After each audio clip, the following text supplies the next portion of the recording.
Hi, my name's Ross. The conversation that I remember is I met a guy on a train years ago, and the day I met him, he had actually been released from prison, and he was on his way home after serving 8 years in prison.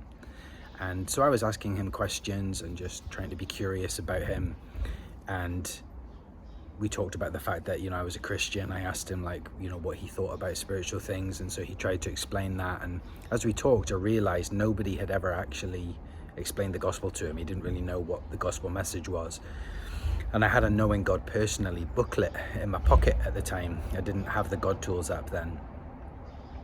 And I thought to myself, I don't know how long I've got left on the train with this guy. So if I'm going to explain the gospel, I need to make sure that I'm kind of clear and concise, and I'm able to get through everything that I want to get through before he gets off the train.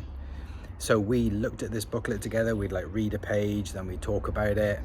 And by the end of the train journey, right before he got off at his station, we'd read the invitation to actually become a Christian at the end of that as well. And so he'd understood the whole gospel and what he needed to do to respond to it.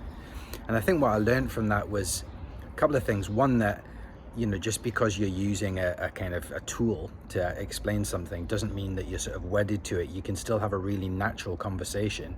You just have a point to come back to every time that you need to. And the other thing was that it really wasn't as awkward as I imagined it was going to be using a tool, because all I had to do was say, hey, I've got this thing, do you think it would be useful if we looked at this as we're talking? And he said that made perfect sense. And so sometimes the things that I expect to be awkward when I'm having a conversation about my faith, they just aren't in reality.